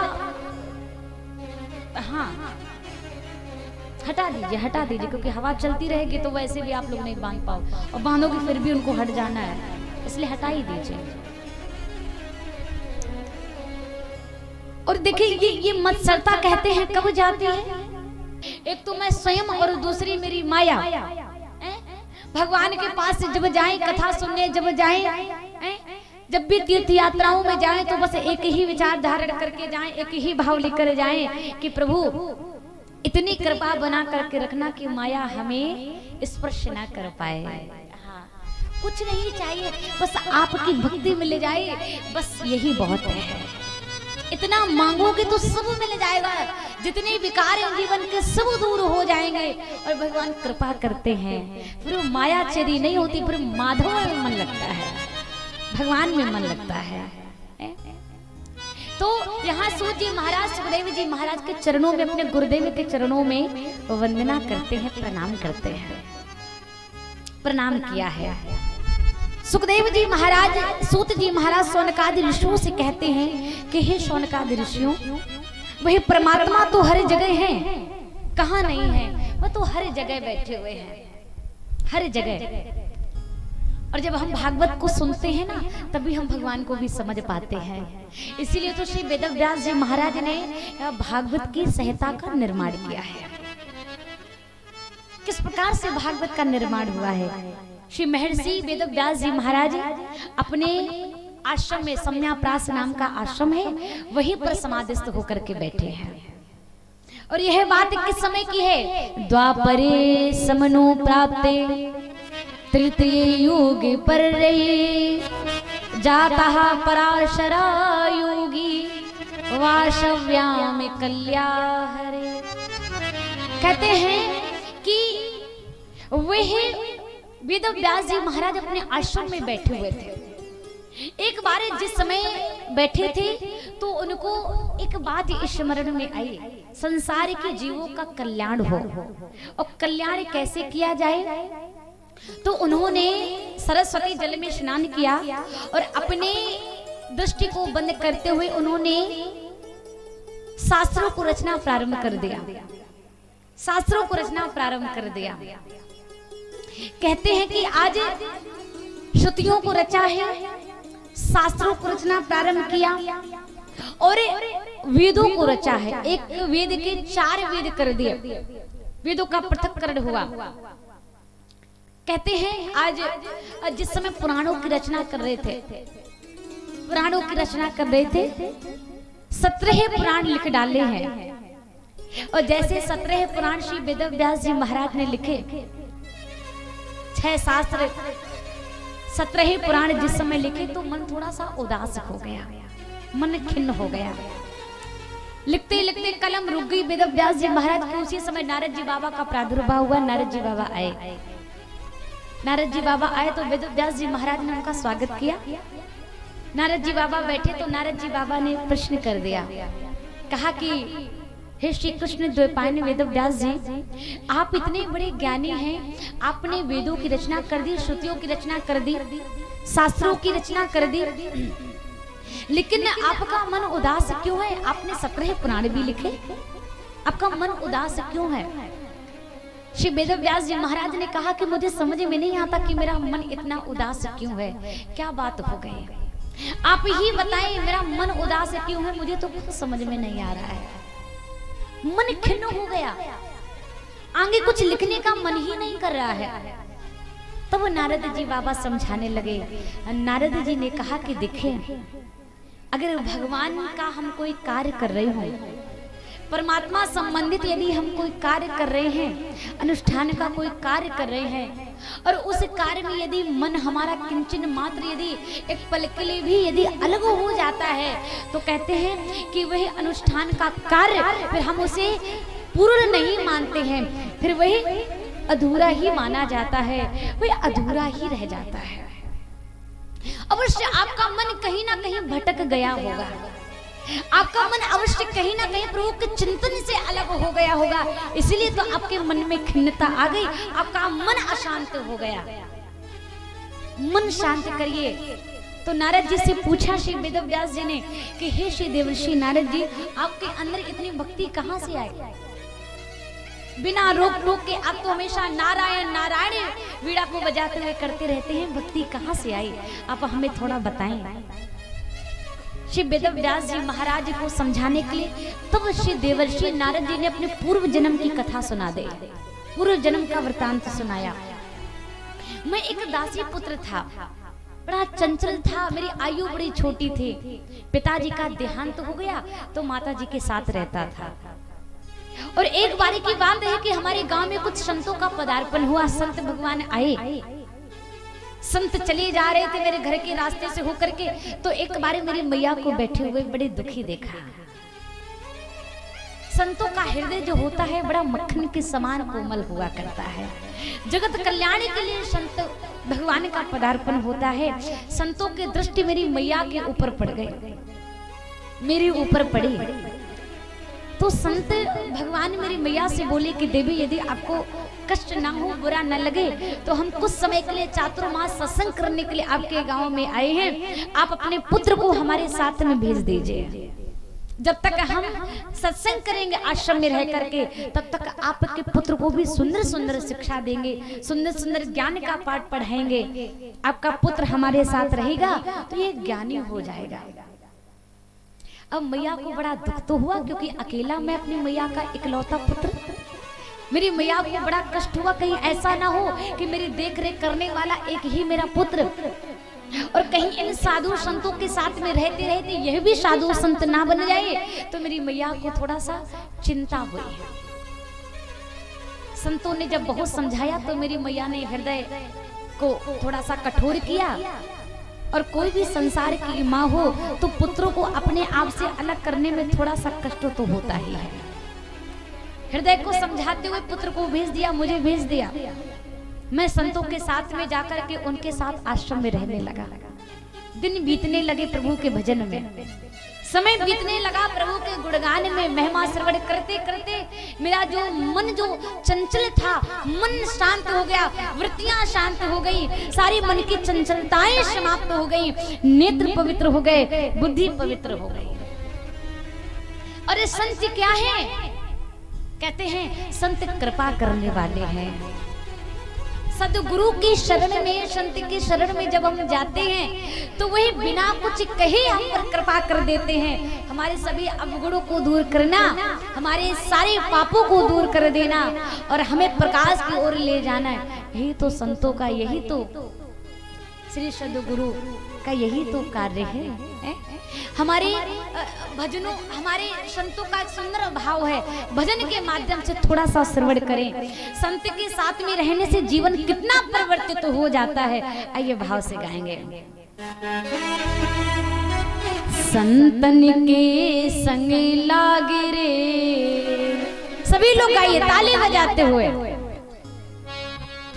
संतन के संग लाग रे कि तेरी अच्छी बनेगी, संतन के संग लाग रे तेरी अच्छी बनेगी, संतन के संग लाग रे सभी लोग गाइए, अच्छी बनेगी, संतन के संग लाग रे तेरी अच्छी बनेगी, संतन के संग लाग रे तेरी अच्छी बनेगी, अच्छी बनेगी तेरी बिगड़ी बनेगी, अच्छी बनेगी तेरी बिगड़ी बनेगी, अच्छी बनेगी तेरी बिगड़ी बनेगी, अच्छी बनेगी तेरी बिगड़ी बनेगी, संतन के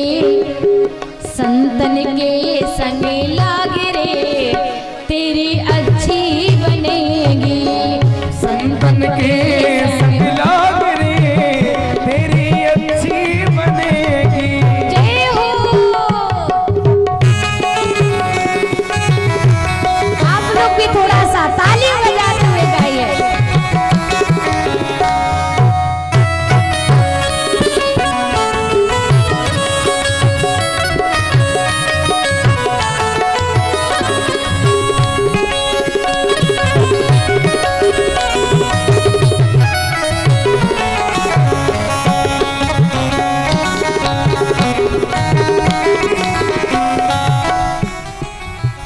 कागा से तुहे हंस बनावे, कागा से तोहे हंस बनावे, कागा से तुहे हंस बनावे, कागा से तोहे हंस बनावे, हंस बनावे तो ये हंस बनावे, हंस बनावे तोहे हंस बनावे, गुरु चरण अनुराग रे, अरे गुरु चरण अनुराग रे तेरी अच्छी बनेगी, संतन के संग लाग रे तेरी अच्छी बनेगी।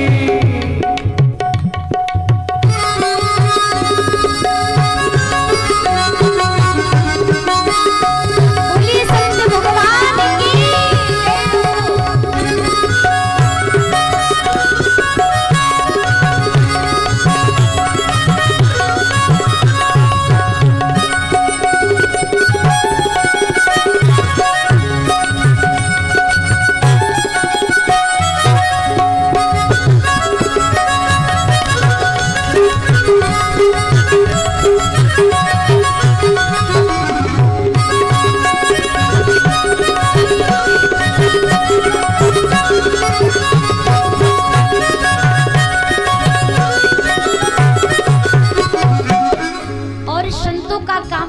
सदगुरुओं का काम क्या है? मोहरात्रि में बहुत दिन सोया, मोहरात्रि में बहुत दिन सोया, मोहरात्रि में बहुत दिन सोया, मोहरात्रि में बहुत दिन सोया, बहुत दिन सोया, बहुत दिन सोया, जाग सके तो जाग रे, अरे जाग सके तो जाग रे, तेरी अच्छी बनेगी संतन के संग लाग रे, तेरी अच्छी बनेगी, संतन के संग लाग रे, तेरी अच्छी बनेगी, संतन के संग लाग रे, तेरी अच्छी बनेगी, संतन के संग लाग रे, तेरी अच्छी बनेगी, संतन के संग लाग रे, तेरी अच्छी बनेगी, संतन के संग लाग रे, तेरी अच्छी बनेगी। संतन के संग लाग रे, हो तेरी अच्छी बनेगी। बिगड़ी बन जाती है, मोह रात्रि में बहुत दिन सोया और जाग सके तो जाग रे। नारद जी बता रहे हैं श्री कृष्ण द्वैपायन वेद व्यास जी को, बहुत समय तक मैं रहा, संतों ने बड़ा सुंदर सुंदर दिव्य ज्ञान दिया, और जब संतों के जाने का समय हुआ तो मैं व्याकुल हो गया, मैं रोने लगा। जिस पत्तल पर संत भगवान भोजन करते थे वही जूठन प्रसादी समझ करके मैं ग्रहण कर लिया करता था, तो मन तो उनके चरणों में अनुरागित हो गया। संत लोग जाने लगे तो मैं रोने लगा। मैंने कहा आप लोग तो चले जाओगे लेकिन मैं कैसे रहूंगा।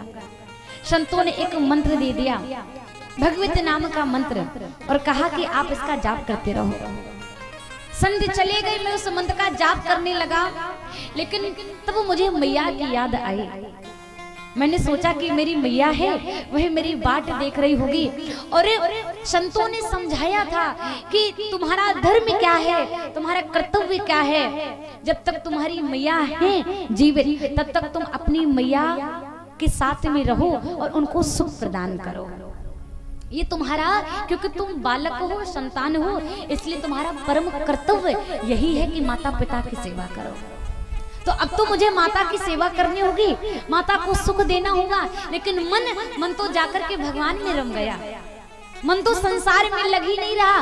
और माता यानी कि ममता रूपी बंधन, अगर मैं ममता रूपी बंधन में बना रहा तो मैं भगवान को कैसे प्राप्त कर पाऊंगा, मैं परमात्मा तक कैसे पहुंच पाऊंगा। तो नारद जी चले तो जा रहे हैं, लेकिन मन थोड़ा सा उदास है। मैया के पास जाऊंगा तो मैं फिर से उसी ममता रूपी बंधन में बन जाऊंगा, और नारद जी बनना नहीं चाहते हैं क्योंकि संतों के साथ में रह रहे हैं ना, इसलिए। लेकिन जाते जाते घर पहुंचे, और एक रात्रि में भगवान की कुछ ऐसी कृपा हुई कि मैया जब गाय का दूध दोहन करने के लिए चली तो रात्रि में एक सर्प ने आकर के मैया के पांव के अंगूठे में डस लिया, और जैसे मैया ने पांव के अंगूठे में डसा तो मैया समाप्त हो गई, मर गई। अब नारद जी को, क्योंकि मैया समाप्त हो गई है, माता का देहांत हो गया, तो नारद जी रोए, लेकिन कहते हैं कि दोनों आंखों से दो प्रकार के आंसू गिरे हैं आंखों से। एक आंख से ठंडा ठंडा आंसू निकल रहा है, एक आंख से गरम गरम आंसू निकल रहा है। दोनों आंसुओं का अर्थ है, जिस आंखों से गरम आंसू निकल रहा है वो माता के मृत्यु का शोक का आंसू है, वो माता के मृत्यु का शोक का आंसू है, क्योंकि मैया समाप्त हो गई है, इसलिए हृदय बड़ा दुखी है। लेकिन एक प्रकार से देखा जाए, नारद जी की एक आंख से ठंडा आंसू निकल रहा है, अर्थ यह है कि वह ठंडा आंसू कौन है, जो परमात्मा की ओर ले जाने वाला है। क्योंकि अगर मैया मरती नहीं तो मैं फिर भगवान तक पहुंच नहीं पाता। इसलिए नारद जी बाबा को बड़ा सुख हुआ, दुख भी है, लेकिन भगवान की जैसी इच्छा, ऐसा भाव रख करके आज चलिए जा रहे, उत्तर दिशा की तरफ चले। और कहते जिस समय चले जा रहे थे तो जाकर के एक वट वृक्ष के नीचे बैठ गए, ध्यानमग्न हो गए। ऐसा ध्यान लगाया कि जो परमात्मा की झांकी जो अभी तक हृदय के अंदर थी, आज वही भगवान ने एक पल अपनी झांकी, अपने स्वरूप का दर्शन करा दिया। एक पल के लिए भगवान जी नेत्रों के सामने आ गए, और नारद जी को जैसे एक बार अपनी झांकी का दर्शन दिया, भगवान जी अंतर ध्यान हो गए। अब तो जैसे भगवान अंतर ध्यान हुए तो नारद जी ने रोना प्रारंभ कर दिया। शोक में डूब गए नारद जी, विरह व्याकुल हो गए।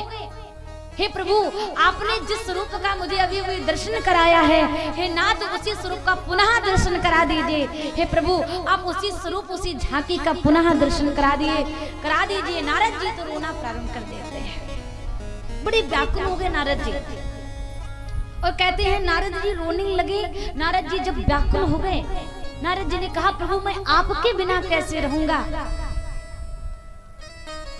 आपको देखने के बाद संसार को देखना कौन चाहता है। हे नाथ, जिस स्वरूप का आपने मुझे दर्शन दिया, एक बार उसी स्वरूप का दर्शन दे दीजिए। तो कहते भगवान ने उसी समय आज कहा कि पुत्र, हे नारद जी, आप मुझे इस जन्म में पूरी तरीके से नहीं प्राप्त कर सकते हैं, क्योंकि अभी भी आपका जो मन है वो संसार की माया में लगा हुआ है। जब तक पूरी तरह से तुम्हारा मन पवित्र नहीं हो जाता है, तब तक तुम मुझे जन्म में प्राप्त नहीं कर पाओगे। मेरी भक्ति करो, मेरे चरणों का ध्यान करो, और जब मेरे चरणों का ध्यान कर लोगे तो इसके बाद में तुम मुझे पूरी तरीके से प्राप्त कर पाओगे। नारद जी बाबा ने ऐसा ध्यान लगाया, ऐसे चरणों का ध्यान लगाया।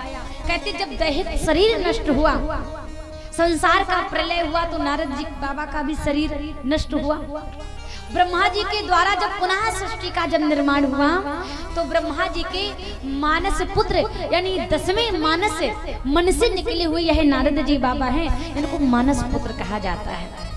मरीचि, अत्रि, अगरा, पुलस्त, पुलह, क्रतु, भृगु, वशिष्ठ, दक्ष और 10वें हैं नारद जी। ये ब्रह्मा जी के 10वें हैं जो मन से उत्पन्न हुए हैं। नारद जी को सब कुछ याद है, इसलिए नारद जी बाबा हर प्रकार से हर स्थिति में हर क्षण हर पल भगवान की स्तुति, भगवान का भजन, भगवान का कीर्तन किया करते हैं। नारद जी ने कहा, हे कृष्ण द्वैपायन वेद व्यास, आपका मन यदि भगवान से एक पल के लिए भक्ति से अलग हो जाता है तो आपके मन में वह प्रसन्नता कहाँ रह जाएगी। पूरी तरीके से भगवान में मन लगा लो। तो नारद जी बाबा समझा करके फिर चले और कहते उसी समय गणेश भगवान जी पधारे। वेद व्यास जी महाराज बोल रहे हैं और श्री गणेश भगवान जी लिखबद्ध कर रहे हैं, यानी कि लिख रहे हैं। श्री कृष्ण द्वैपायन वेद व्यास जी कथा बोलते हैं और भगवान गणेश जी लिख रहे हैं। लिखते लिखते लिखते लिखते बड़ा सुंदर भाव आया। कहते हैं फिर यही 18वां जो पुराण है मद्भागवत महापुराण, इसकी रचना की है। इसकी रचना की सौनकादि ऋषियों ने सूजी महाराज से प्रश्न किया, भगवान 7 दिन परीक्षित जी ने सुना और 7 दिन परीक्षित जी ने जब कथा को सुना, 7वें दिन जब मुक्ति मिल गई, तो ऐसे परीक्षित जी को सुखदेव जी कैसे मिल गए, कहाँ मिल गए, कैसे मुक्ति होगी? तो आप मुझे बताएं कि ऐसे परम वैष्णव, ऐसे परम त्यागी वैरागी, हमने तो सुना कि सुखदेव जी कभी किसी के घर जाते नहीं थे। और सुखदेव जी कौन है? श्री वेदव्यास जी महाराज के पुत्र हैं, किसी के घर नहीं जाते थे। और यदि किसी के घर जाते थे तो घर को पवित्र बना देने के लिए, तीर्थ बना देने के लिए उतनी देर ठहरते थे जितनी देर एक गाय का दूध दोहन किया जाता है। ध्यान से सुनना। तो ऐसे सुखदेव जी परीक्षित जी को कैसे मिल गए? तो यहाँ पर थोड़ी सी अमर कथा का वर्णन हुआ है। सुखदेव के जन्म की कथा आई है। एक बार की बात है, हम सभी लोग सुखदेव जी के जन्म की कथा सुन रहे हैं। अब बोली गोविंद भगवान की। एक बार की बात है, भगवान शंकर जी कैलाश पर्वत में बैठे हुए हैं और भगवान शंकर जी कैलाश पर्वत में बैठ करके अपने इष्ट के चरणों का ध्यान कर रहे थे। तब तक नारद जी बाबा का आगमन हो गया। नारद जी बाबा पधारे और नारद जी बाबा आज कहां जाकर के पहुंचे? पार्वती जी के पास में पहुंच गए और पार्वती जी के पास में पहुंच करके प्रणाम किया। जैसे पहुंचे नारद जी बाबा तो पार्वती जी ने प्रणाम किया। नारद जी बाबा ने कहा कि भैया सब कुशलता तो है, कोई दिक्कत तो नहीं है? पार्वती जी ने कहा कि नहीं नहीं नहीं। नारद जी बाबा ने पूछा, कहा कि मैया एक बात मेरे मन में है, अगर बुरा ना लगे तो पूछूं? नारद का काम क्या है? नारद का काम है कि हरि को हरि से मिला देना, भक्त को भगवान का दर्शन करा देना, यही तो नारद का काम है? और नारद जो एक बार कह दे और जिनकी बात देवता भी नारद कर पाते हो, नारद वही तो नारद है। आजकल तो लोग लड़ाई झगड़े में कह देते भैया उसको बताना मत, वो पड़ोसी तो नारद जैसा काम करता, बिल्कुल नारद है। नारद है? नारद का अर्थ नहीं समझते, नारद नारद कहते, अरे नारद कोई साधारण शब्द है क्या? नारद कोई छोटी उपाधि है क्या? है? नारद कौन है? कहते जिनकी बात देवता भी ना कभी रद्द कर पाते हो, जो हरि को हरि का दर्शन करा देते हो, वही तो नारद जी हैं। सोते हुए को जो जगा देने वाला काम करते हो, वही तो नारद जी बाबा है। नारद जी ने पूछा मैया सब कुशलता तो है, कोई दिक्कत तो नहीं है? पार्वती जी मैया ने कहा नारद सब कुशल है, तुम बताओ तुम ठीक हो? नारद जी ने कहा।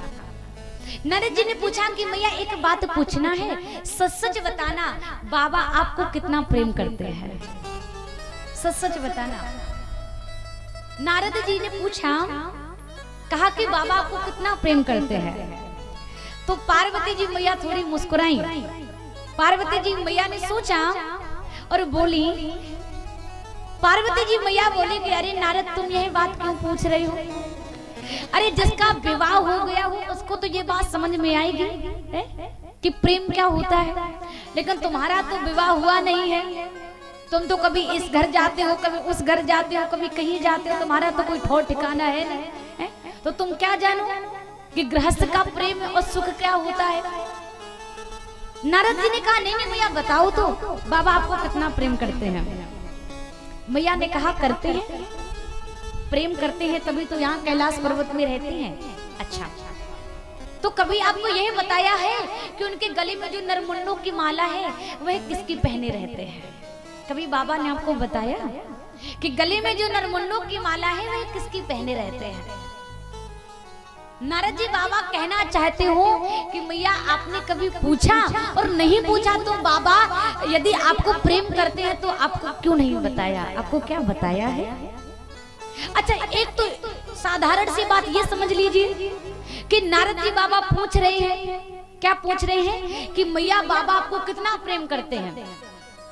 अब ये बात को हटा दीजिए, दूसरी बात पे ध्यान दीजिए कि नारद जी बाबा यदि पूछने नहीं आते कि मैया बाबा आपको कितना प्रेम करते हैं, और जो बाबा के गले में नरमुंडों की माला है वह किसके धारण किए रहते हैं, अगर नारद जी नहीं पूछते तो पार्वती जी भगवान शंकर जी से, महादेव जी से नहीं पूछती, और अगर पार्वती जी मैया महादेव जी से नहीं पूछती तो फिर अमर कथा भगवान शंकर जी कैसे माता पार्वती जी को सुनाते, और अगर नहीं सुना पाते तो जो वही अन्य से सुख निकला है वही फिर कैसे प्रकट होता, और अगर प्रकट नहीं होता तो सुखदेव यानी कि पुरुष के रूप में श्री वेदव्यास जी की पत्नी पिंगला देवी के गर्भ से फिर इनका जन्म कैसे होता, और जन्म नहीं होता तो फिर परीक्षित जी की मुक्ति कैसे होती है?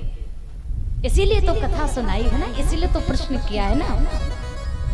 नारद जी ने पूछा कि मैया बाबा के गले में जो नरमुंड, क्योंकि जिस प्रेम में पर्दा रहता है वही प्रेम नहीं माना जाता है, इसलिए आपने नहीं पूछा तो आपको बताना चाहिए, और यदि नहीं बताया बाबा ने तो आज आप उनसे पूछना जरूर कि गले में नरमुंडों की माला क्यों डाले हैं और किनकी ये नरमुंड माला है। नारद जी बाबा ने इतना कहा और जैसे मैया के मुख कमल को उदास से देखा, नारद जी समझ गए कि मेरा काम हो गया और नारद जी चल दिए। नारद जी भी बड़ा अपना काम बनाने में कुशल हैं। नारद जी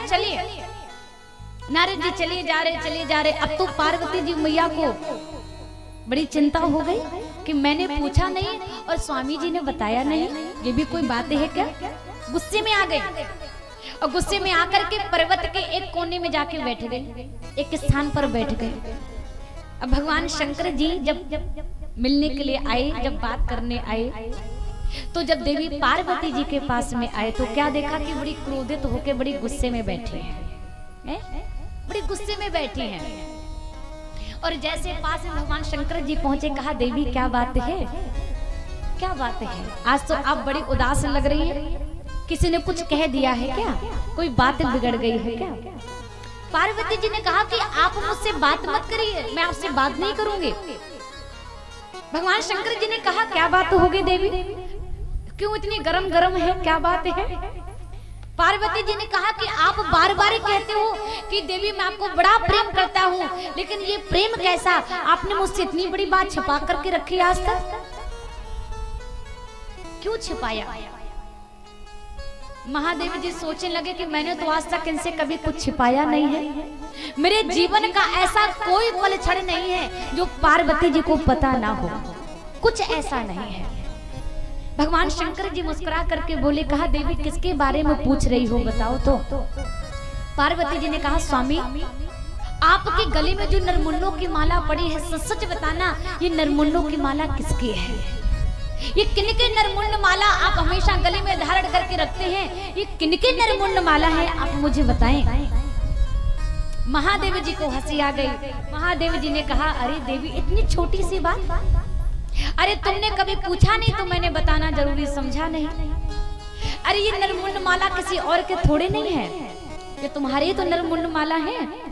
जितनी बार तुम्हारा मरण हुआ है मैं इतना प्रेम करता हूँ कि तुम्हारी यह, जितनी बार तुम्हारा मरण हुआ है ना, तुम्हारे यह नरमुंड जो मैंने माला बना करके जो मैंने गले में धारण कर लिए हैं, जितनी बार तुम्हारा मरण हुआ है उतने जन्मों के तुम्हारे ये नरमुंड हैं जो मैं माला बना करके गले में धारण किया हूँ, ये तुम्हारी नरमुंड है। अच्छा ये मेरे नरमुंड है।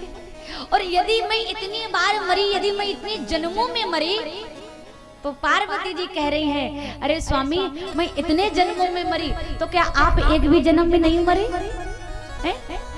अरे मैं इतने जन्मों में मरी, कम से कम एक दो जन्मों में आप भी। महादेव जी बोले कि मैं नहीं मर सकता क्योंकि अमर कथा का रसा स्वादन किया है, मैं तो अमर हूँ। पार्वती जी ने कहा कि हे प्रभु बस वही अमर कथा आप मुझे सुना दीजिए, मैं भी आपकी तरह अमर होना चाहती हूँ, मैं भी मरना नहीं चाहती हूँ।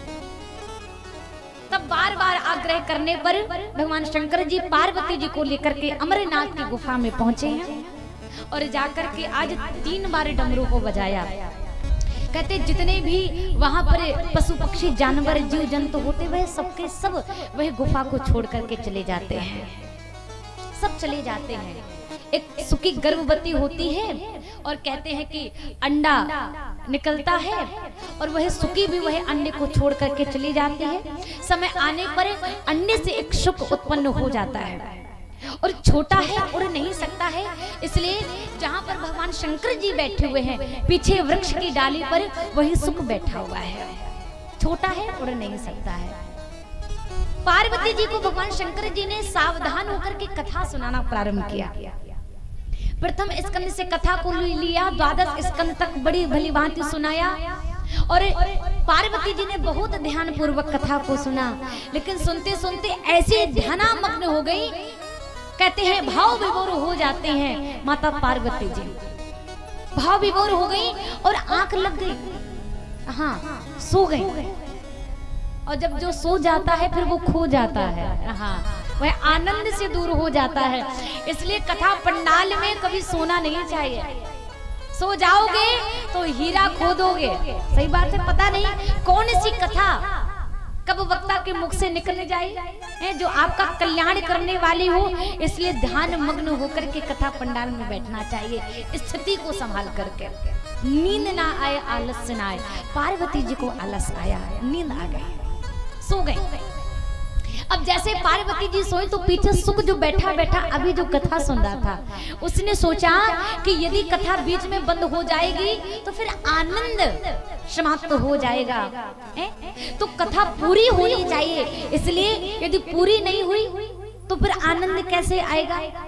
इसलिए आज वह पार्वती मैया की तरफ से वह शुक्र हुंकारा देना प्रारंभ कर देता है, वह संकेत देने लगा। और जैसे हुंकारा देना प्रारंभ किया, भगवान शंकर जी आज परस्पर कथा सुनाने में मग्न है। कथा को विश्राम दिया और जैसे विश्राम दिया पार्वती जी को हाथ लगा करके आज भगवान शंकर जी बोले, देवी यह प्रभु की अमर कथा है, ये प्रभु की पावन कथा है। जो एक बार इस अमर कथा का रसास्वादन करता है वह जीवन के आने जाने वाले चक्र से सर्वदा सर्वदा के लिए मुक्त हो जाता है। वह मृत्यु के भय से मुक्त हो जाता है, वह मरता नहीं है कभी भी। पार्वती जी ने कहा स्वामी मुझे तो नींद आ गई थी, मैं तो सो गई, मैं तो आपकी कथा सुन ही नहीं पाई। भगवान शंकर जी क्रोधित होकर के खड़े हो गए त्रिशूल को लेकर के, देवी यदि तुमने ये मेरी कथा नहीं सुनी तो फिर ये संकेत कौन दे रहा था, ये आवाजें कौन लगा रहा था, कौन ऐसा चोर है जिसने मेरी कथा को चुराया है, मैं समाप्त कर दूंगा, मैं मार दूंगा। और जैसे पीछे मुड़ करके देखा तो पीछे के वृक्ष की डाल पर एक सुक बैठा हुआ था। अब तो उड़ना प्रारंभ कर दिया, उड़ना प्रारंभ कर दिया।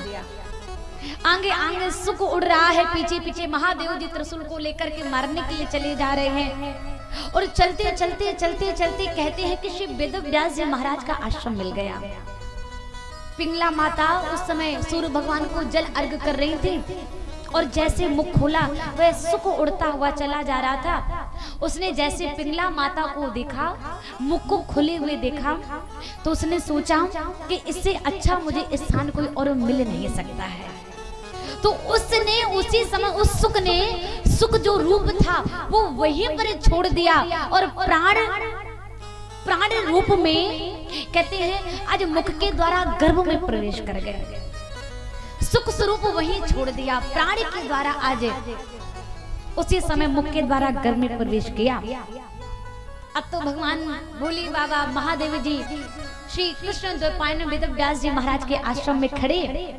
वेद व्यास जी महाराज ने जब देखा कि 12 वर्ष व्यतीत हो गए, भोले बाबा महादेव जी खड़े हैं, किसकी प्रतीक्षा कर रहे हैं, तो एक बार पूछ लिया, महादेव जी बाबा आप यहाँ खड़े खड़े किसकी प्रतीक्षा कर रहे हैं?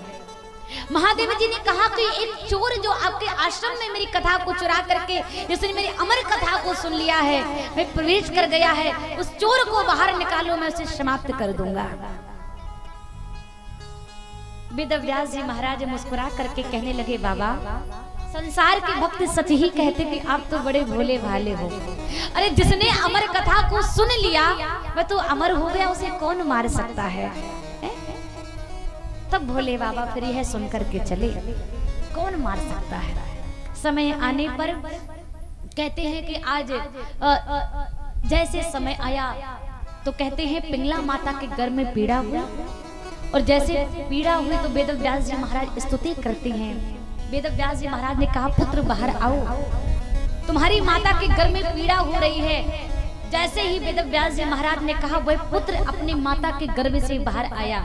सोते जन्मत ही जग निरख नराल पेटे अंग, छोड़ चले घर बार सब लगे व्यास जी संग। जैसे ही गर्भ से बाहर आए, आज नाड़ी को लिया और कहते हैं कि आज उपनयन संस्कार भी नहीं हो पाया, लौकिक वैदिक कर्म भी नहीं हो पाए, नाड़ी को लेकर के चले जा रहे हैं। आगे आगे सुखदेव जी महाराज हैं जो परम विरक्त हैं।